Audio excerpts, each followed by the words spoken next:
Hey, it's Abel Buff and welcome back to the channel, and in this video we're going to revisit the iPhone XR in 2021. So without further ado, let's roll the video.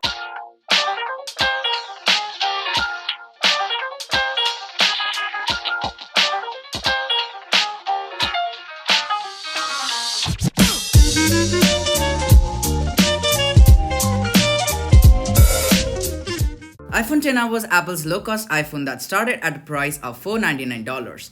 Being a sister phone to the XS, it has more developed a cult following of its own. Considering the price at which it was launched back in 2018, it still over the years hasn't let me down. So the main purpose of this review is to answer the question, should you still consider buying iPhone XR in 2021? In terms of design, the XR is a 6.1-inch iPhone that has a usual sized notch. Along with that, the XR features a glass back and the 7000 series aluminium, which has been common on the iPhones for a long time now.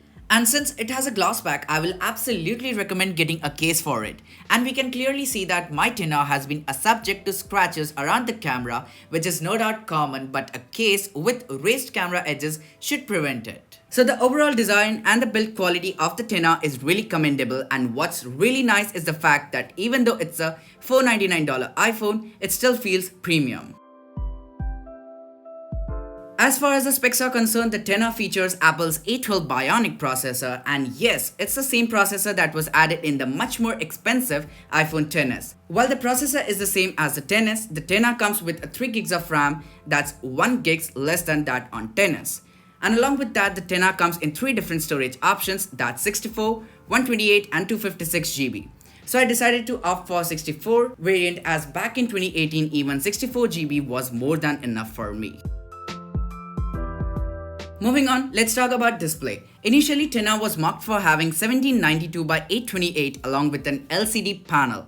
However, due to its 6.1-inch screen size, you get a pretty big viewing angle, no matter whether it's in portrait or landscape. Moreover, the XR has a PPI of 326 and a typical brightness of 589 nits, which means viewing the phone in daylight shouldn't be a problem. And before I forget, the XR also features haptic touch that no doubt isn't as responsive as the 3D touch is. It still works pretty well, and I do like it as it's useful.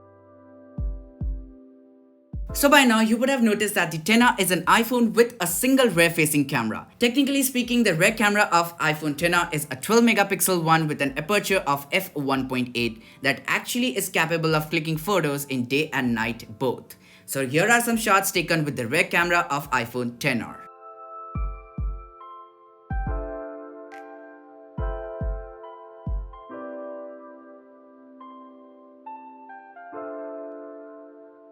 With the rear camera of iPhone XR, you'll be able to shoot normal videos in 4K 60fps and slow motion videos in 1080p 240fps. To be honest, the portrait mode on XR is great, but the only drawback of using portrait mode is that it only detects human faces. However, the 7MP front-facing camera on it is pretty amazing and clicks natural photos.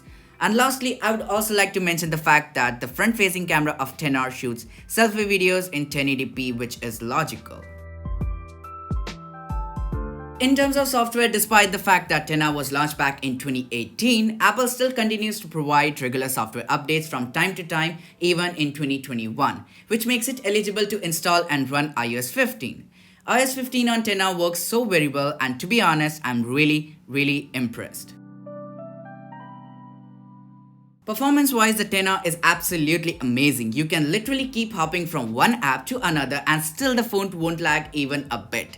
And that's what makes XR a great deal even in 2021. Switching your focus from performance to battery life, I would proudly like to say the fact that although it has a battery capacity of 2942 mAh, it can easily make it to the end of the day in single charge. But as I always say, it may vary from usage to usage. So finally, this brings us to the final part of the video, that is iPhone XR worth buying in 2021? Well, the answer to this question is it depends. I mean, if you're looking for a modern day iPhone that has a pretty impressive battery life, unlocks with Face ID, and even feels premium, receives regular software updates, but for a lesser price, then iPhone XR is absolutely for you. You can even pick one for $300 or even less. While on the other hand, if you are a bit picky about some features that are missing on iPhone XR, then you should definitely go ahead and buy the iPhone 11.